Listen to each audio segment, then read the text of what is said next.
So that was Dexter snoring, not me. Dexter's the dog. Okay,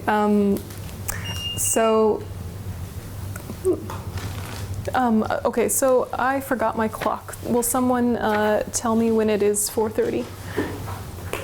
Yes, okay, you're on it. Okay, so last time we talked about many things, right? But specifically we talked about the self being labeled on the basis of the 5 aggregates. The main, the main of the 5 aggregates to look at for us is the ones to do with primary consciousness and the ones that are mental factors, because that's where we can impose the most control and change over time. So, all of the clocks in the world. Excellent. Thank you. So, when we look at the 5 aggregates or the 5 heaps or the 5 categories or the 5 sections or pieces, we're talking about things that we label self on, right? And each one of those pieces themselves has pieces, or each one of those heaps themselves has heaps, right? So we're labeling I, me, self, on something that is actually moving, changing all the time. And it's mostly conditioned, habitual responses. There's not a lot of control we impose on it right now, but we could, and then we'd be happier, right? That's the main point. Okay, so do you remember what the 5 aggregates are? Shout them out.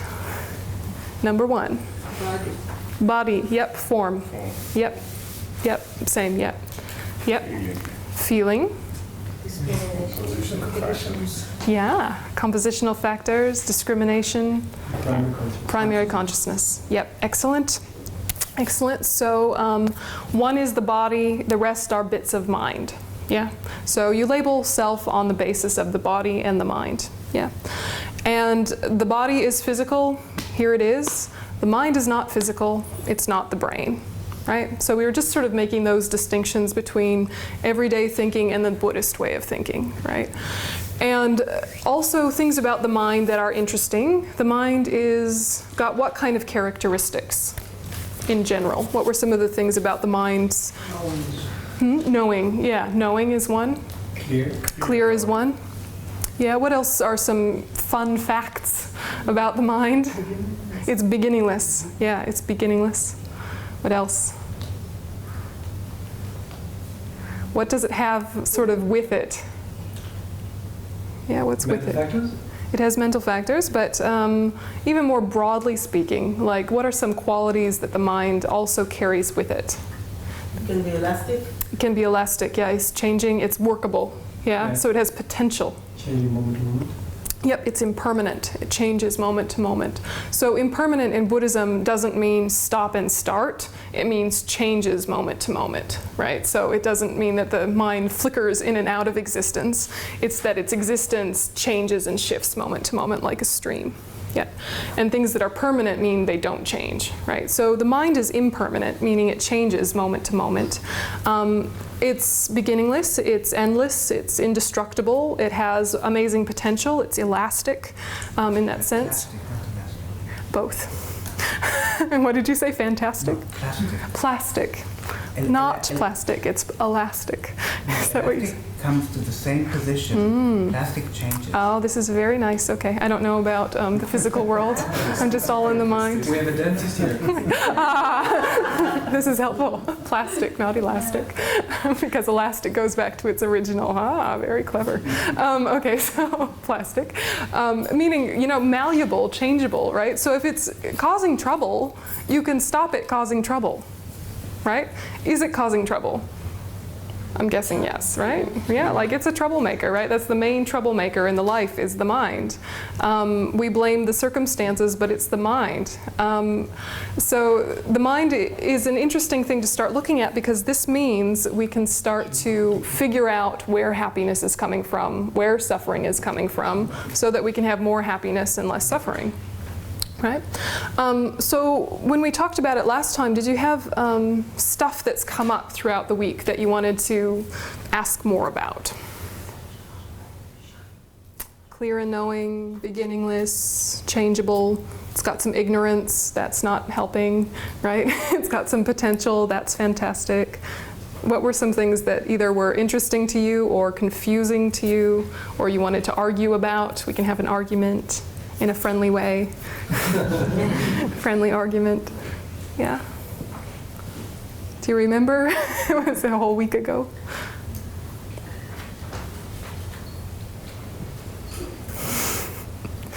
Yeah. To me, during the week, it was a little bit confusing. Being new to this, it was a little bit confusing of trying to define a goal for the meditation, or an aim, and letting go at the same time. Yeah. Yeah. So. Yeah, being having a goal without being attached to a goal. What happens if you have a long-term goal that you know you will not achieve in that session? Can that be relaxing? You think it's going in this direction, but what happens right now, we'll just see. Right? So your long-term goal is what? Your final goal is what? This is something you have to figure out for yourselves, but for a Buddhist, the end result is enlightenment or Buddhahood, right? So the reason for doing anything is to move you in that direction. But are you going to get enlightened in one meditation session? Not for a while, right? Like maybe someone's got amazing merit happening and it just takes one more meditation and they're sorted. But for me personally, it's going to take a while, right? So I'm not going to start meditating thinking, this is the one, this is the one, here we go. You know, I'm not going to start it that way. I'm going to start thinking, this is a marathon. This is really long-term work. And I need to enjoy the process, otherwise I won't continue. So the process is worthwhile. Whether or not the end result comes, we'll see. But the process itself is a useful process. So, short-term goals include tiny bit more nice, right? Little nicer, little happier, bit more space in the mind, little bit more chances for choice. And those are achievable goals because you already have moments of that. We're just trying to structure it so that that happens with more consistency. So, so you have your long-term goal, may this meditation lead to my enlightenment, and now let's just watch the breath, see what happens. See what happens. So you want to stay disciplined and strict enough with yourself that you don't just fall into chaos, but not so tight that you wear yourself out and get uptight and funny and fragile and, So you have to find your own internal balance when you're meditating. What is too tight? What is too loose? For you at your level in this moment today. So in the meditation we just did, there were probably times you were distracted, right? Yeah, anybody not distracted the whole time? Amazing bonus points. Maybe Dexter, but he was snoring. So, what we want to look at is distraction's not the problem.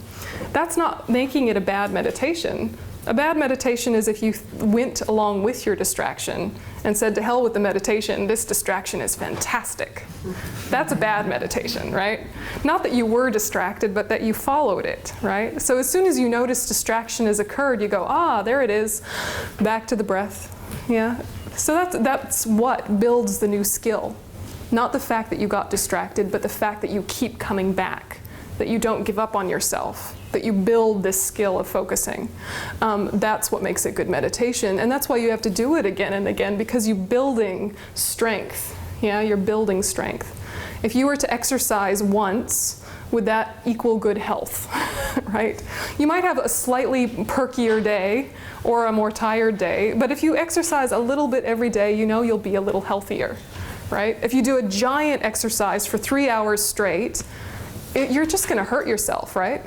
So we're not going to meditate for 3 hours straight, having never meditated really before in our life. You'll wear yourself out and you'll never do it again. Yeah? So you just do little bit all the time. Little bit, little bit, little bit. So that's a more skillful approach. Okay, so anything else that came up from last time that you wanted to ask about or discuss? I was feeling very happy about the course because by no coincidence it came in a time in my life when I can organize. I feel that I've been in some retreats, not so so many, but the whole material is being confused and not ordered. And for me, structure is very important. So I'm happy about it. Oh, that's good. And also saw the YouTube. Thank you. Yeah. So, Thank you for the technology. I have friends in Australia who are also thanking you. They're like, oh, look, it's you.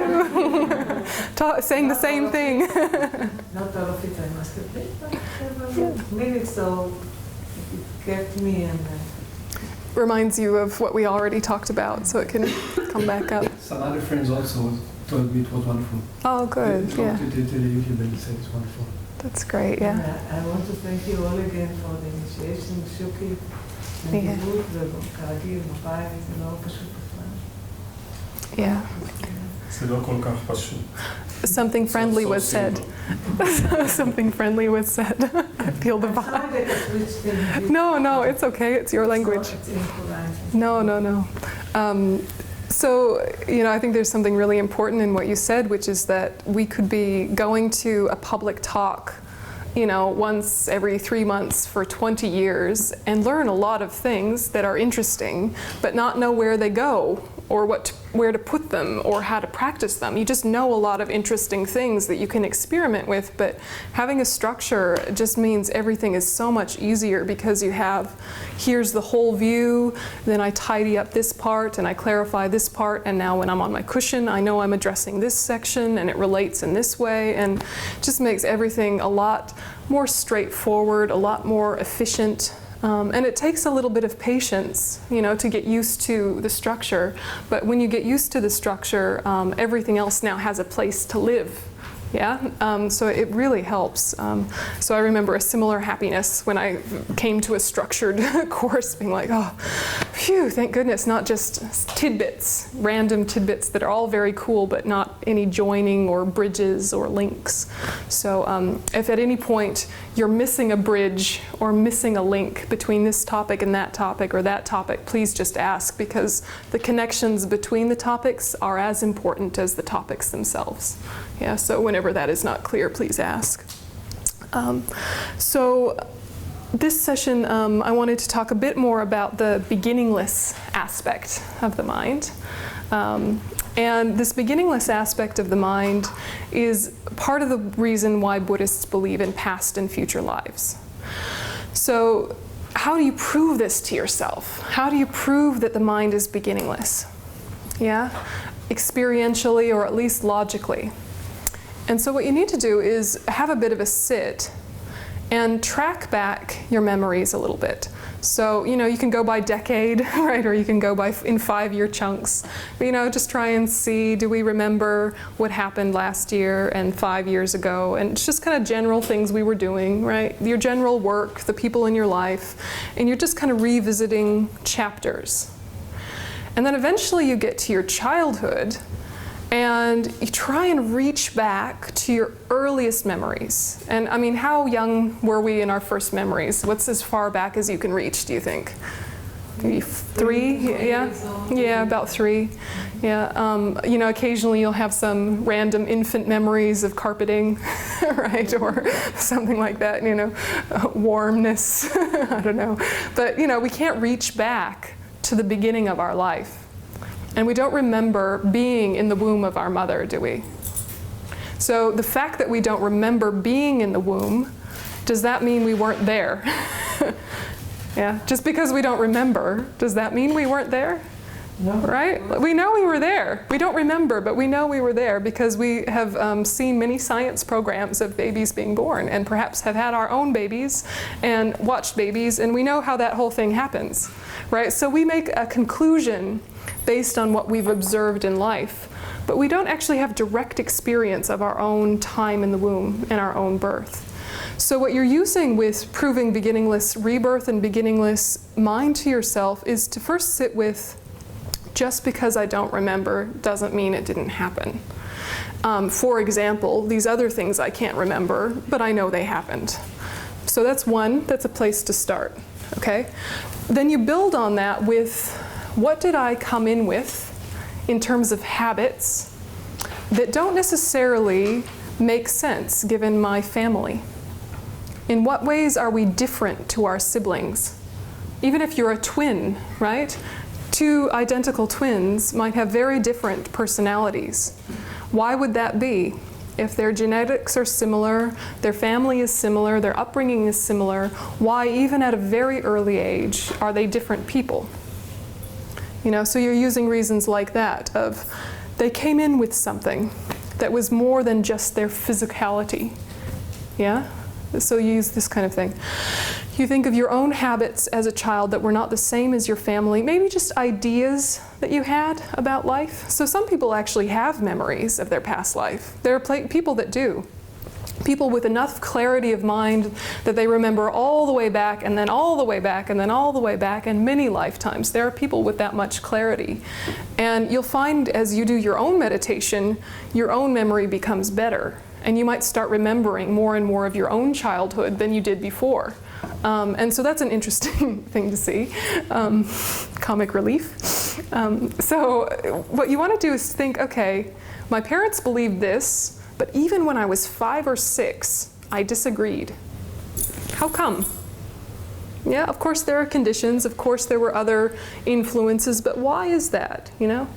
So you track back and you try and think of weird reactions you had. You know, just try and do a bit of a reflection about your childhood and not get lost in the story or blaming or anything, but just like as an experiment, think, what did I disagree with, or what was different about me and my family, or what weird insights and thoughts did I come up with that didn't seem based on anything I'd read or anything I'd seen on television or conversations, just kind of funny things. And, you know, can you sort of dig through and find a few? Just sort of sit with it for a second. Yeah, I remember having a reverence for life when I was a child. Like there were these little ants in the backyard, and I thought they were my friends, and I liked to feed them, and I thought they were so cute, and I had stories about these little ants, you know, these small insects. And the neighbor across the street thought that they are very bad for the environment, and he would pour gasoline on their nest and then light it on fire, right? We are American, right? We're a little bit bad with the environment. And I remember as a child thinking, oh no, you've destroyed their village. And my parents saying, it's just ants. It's just ants. What is the big deal, right? So it's a difference I had in terms of this is important to me but not important to them, right? On the other hand, they are much more patient people than I am, right? And I was much more impatient. So they had qualities that were really obvious that they didn't transfer, and I wish they had, right? You know, but you just sort of experiment with these weird memories you have in your life, right? Can you think of stuff like that? Yes. Yeah. Yeah, just kind of weirdness. Yeah, childhood weirdness. Just kind of digging back. All right, so you use the fact that some people do remember their past lives. You use the fact that just because you don't remember doesn't mean it didn't happen. You use your own kind of experiential knowledge of things I came in with. Habits and beliefs that I came in with. Yeah. And you just kind of play with the idea. You don't have to decide definitely there were past lives. You don't have to decide that, but just play with the idea and see, could that be true? Could that be true? Does it make sense for the mind and the personality and all of this to be a completely physical experience? Is the self a completely physical experience that gathers experiences to it over time? And if that were the case, that means we came from the physical world, and when we die, that's the end. That's what it means, right? When we die, that's the end. So if there's only physicalness to us, that's the consequence, right? Is lights out, we're done. And that we somehow came from nothing. Yeah, or just came from the physical world, or just came from our parents. So most religions believe that there's something more than the physicality, right? That there's some sort of essence or soul or consciousness or something plus the body, right? Plus the brain. Yeah, most religions believe this. They describe it slightly differently. They do different things with it. But, you know, it's kind of a universal idea that you were something before you were in this body, and you will be something after. Yeah, and so the fact that pretty much all religions agree with that means it's worth exploring. It doesn't mean it's true, but it means it's worth exploring, right? Because lots of wise people hold this belief. It means it's worth our time to investigate it. So, so you just kind of explore, could that be the case? Does that make sense? And you sit with it. Yeah? So if you were to do a beginningless mind meditation, there's a number of ways you can do it, and there's a number of reasons. Sometimes you're just looking at the changeability of the mind to notice that it changes moment to moment, which means good things are not worth being attached to and bad things are not worth being worried about because it'll change, right? So that's one reason. But another reason is just to start proving to yourself that I am perhaps more than this life, and I perhaps will be more after. So what do I take with me, and what did I bring in? What's worth keeping? What is not? Right? What did you come in with that was a really nice thing about you, that you really like about yourself, and you think, yeah, I had a good sense of humor, I was sweet to my family, those are nice things, I want to keep those. And then you had other things that were perhaps a little bit unfortunate, I don't know, a habit of stealing candy, I don't know what you guys got up to, but think, okay, that tendency or like judgmentalness or being impatient, I don't really want to take that with me to my future lives. That's not luggage I want to carry. You know what I mean? So you just do a bit of an examination, not to punish yourself, not to praise yourself, but just an assessment of what do I want to take with me? Like what is the legacy or what is the inheritance I want to leave to myself, right? As well as to the world, as well as to my family. But what do I want to leave to myself? So if we don't train the mind, we just take quite a random assortment of habits. And if we do train the mind, we can decide which ones to keep. Yeah. And there are probably things that happen in your mind that you wish weren't there. Habits of anxiety, habits of depression, habits of rage, habits of whatever that have not served you well. And you don't really want to keep having them. Do you want to keep being that person until the end of time or not? So we just do this reflection as a way of assessing what's the keep pile, what's the discard pile, or the transform pile.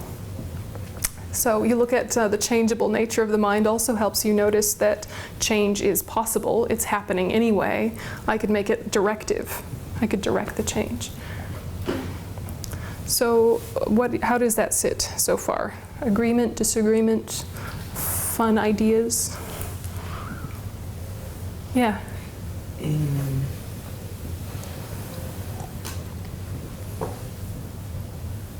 I read the third article, I don't remember the name, and the man who wrote it uses the fact of variety as something to back up the fact of former lives.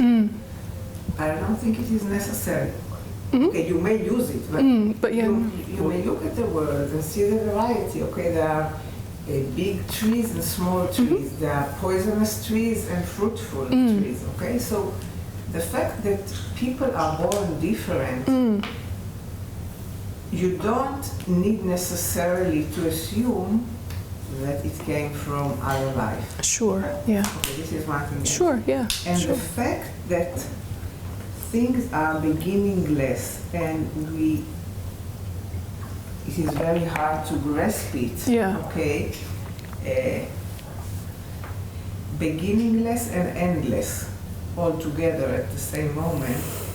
This also, you don't have to accept the fact of other life in order to understand it. And you also don't have to accept the fact of other life in order to work on your mind and change it and better it in this life. Absolutely. So I think that other life is a jump. Okay? Yeah, absolutely. And like the third article. In the booklet. In the readings. The text that you sent us. How do you count 1, 2, 3? It is pages.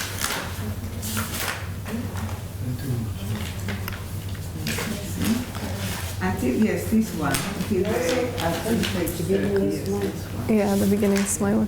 Look, and what you're saying is an absolutely valid point. You know, you have to ask yourself, yeah, everything comes from the mind. You have to ask yourself, how deep do I want to go with this? And what goals do I want to achieve? You know, if you want to become enlightened for the benefit of all sentient beings, that is one goal. Or you can just be a nicer person in your family, and that is also nice. A slightly happier person in your life, a better coworker, you know, leave a positive impact. And the same techniques that lead to Buddhahood also lead to being a nicer person, a happier person. So how far do you want to stretch your goal is up to you. The same techniques achieve temporary happiness as well as ultimate happiness. Whether you believe in the basic worldview of past and future lives doesn't matter in terms of the techniques to achieve happiness. It's just your view about what happiness means, what it's leading to, and what its final form would be. Then there's some differences. But you know, patience is a good quality to have, whether you just want to think about this life or future lives. You know, what's the legacy you want to leave to yourself in 10 years? You know, this is also a question. You know, how do you want to be in your future life? Well, how do you want to be tomorrow? You know, these are also questions.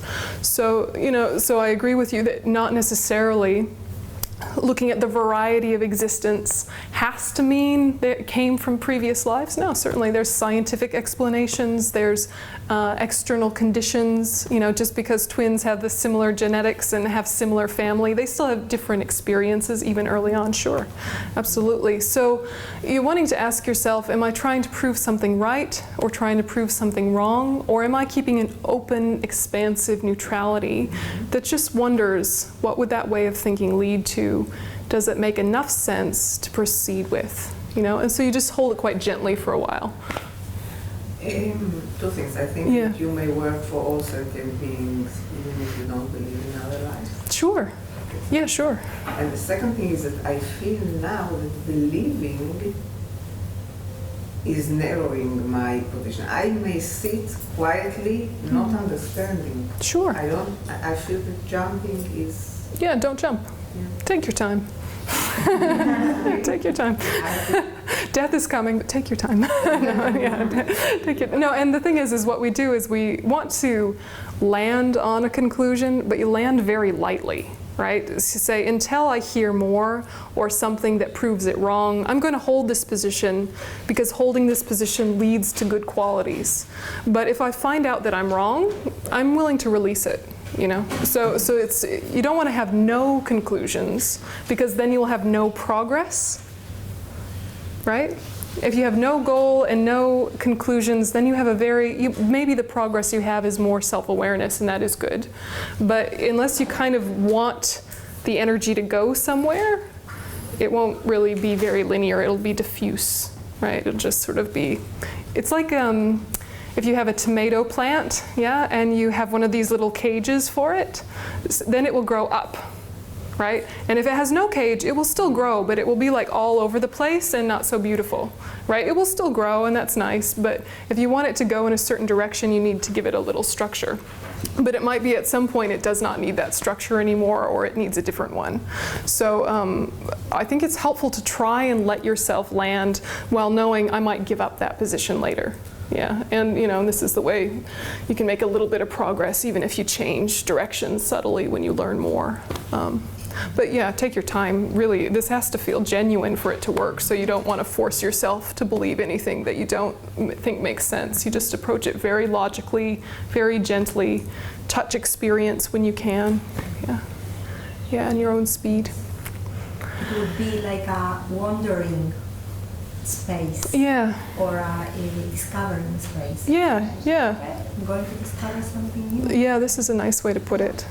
Am I wandering or am I discovering? Yeah, that's nice. Yeah, I like that very much, yeah. I have a question relating to the last lesson. How do the 5 aggregates relate to this drawing of yours? This is coming. Yeah, this is coming.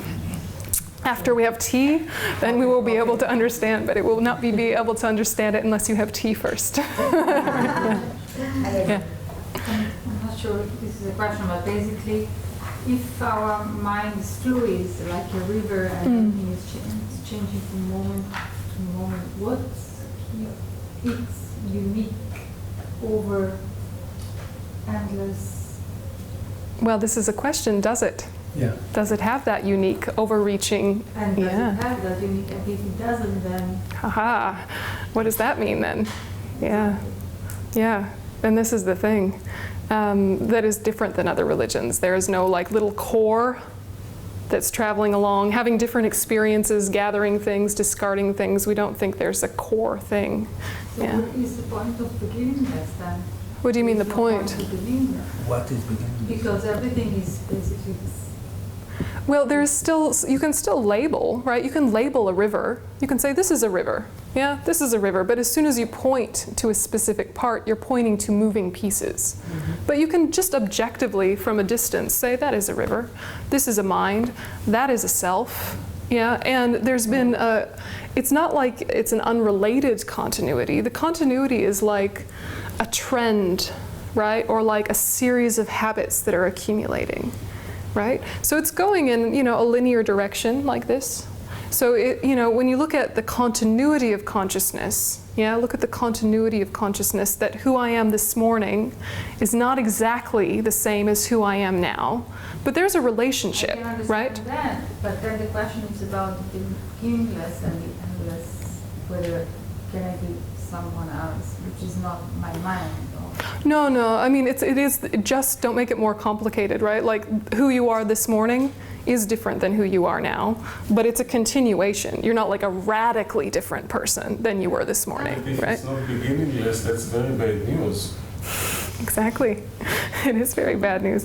Look, play with it in your mind, but you think, okay, I'm a different person than I was 10 years ago. That's Yeah, I'm a different person than I was 20 years ago, 30 years ago. You keep going back and back and back, and you were different people at different chapters in your life. And at some point, we changed clothes in the sense that we changed bodies. But, that was an obvious change of now it's a new person with a new label. But, we're having different chapters of self all the time, And so don't look at a previous life as being significantly different than the previous life you had just 10 years ago. That was a previous life too. It's just you had a similar body. But actually, is it even the same body? It's not the same body as 10 years ago. We know all of our cells replace themselves, right? So it's a totally different person sitting here than 10 years ago. But there's aspects of similarity, right? So you've been trending a certain way, right? Do you want the river to continue in a positive direction, or do you want to let it go in a negative direction? Do you want it to be random and just go wherever it likes? So you're trying to guide the trajectory of the river while still knowing, pointing, kind of you'll lose it, right? So there's a relative truth and an ultimate truth. And in the relative world, you can say, this is Yonten, and that is Techok, and this is Nisim, and we are all different people. But ultimately, there is such fundamental interconnectedness and interrelationship that the distinctions are not so clear, right? Who we are is influenced by the people directly next to us in this moment. Our temperature, right? Our mood, right? So who's in charge, right? It's interconnected. Yeah. And yet there is still things happening, right? Yeah. Is there no belief in the fact that we have different temperaments and those are more permanent in like characteristics of personalities of people? I mean, not everything is mood or changeable. There's certain. Yeah, but it's like ingrained habits as opposed to new habits. Your mind is used to going a certain direction, just the way a river is used to going a certain direction. But if you were to shift the bank, it would start going another way, right? So of course we have personalities and we have characteristics and definable traits and ways that we are often, but those have just accumulated over time based on our experiences. Right? There was not like a core person in there saying, I shall gather these experiences to create this personality. No, the personality created through many causes and conditions. There wasn't a little boss in the middle saying, I shall take these and these and these and discard those, But sometimes with many young kids or toddlers, you find characteristics that are apparent when they grow up. Sure, but they've developed over time. beginningless time, right? We believe in past lives. So they come in hardwired, very impatient or very loving or very whatever, sure, because they were already like that before they were born. Yeah? Yeah, the habits have built over time. And even right? that is impermanent. Even that is impermanent. Yeah, so we want to be objective about our personality and our habits so that we can assess what is worth keeping, right? If you overly identify with your personality, then you don't want to change anything because it feels like it costs you something, or you're losing something, or you're pulling something off of yourself and discarding it like you're losing an arm or a leg, right? And that's not who you are, right? So you have a bit of objectivity, then you say, I shall keep this part because it is serving the function of benefiting others. I shall try and work on this part because it is causing me and others suffering. It's not you, it's just living here, right? So you have to play with this idea a bit, and when you get to the topic on emptiness, it will become more clear. But it is good to sort of touch it in an introductory way when we talk about the mind. Yeah. Janur Pujain was here lately. He said he gave a very nice metaphor about previous and future lives, and he said that we are living in an hotel. The hotel we are living in this body is the room that we have in this life. But we had another room in the other life, and we'll have a nice next room, so we can get a good karma or bad karma, and then we'll have a better room or less a better room. Upgrade. Yeah. A five-star hotel or three-star hotel. Exactly. So in the last session today, we're going to talk a little bit about karma and the influence that has on your current state. So karma is coming. Stay tuned, right? The next session, we're going to talk a little bit more about this potential, this Buddha nature. But anyway, have a cup of tea.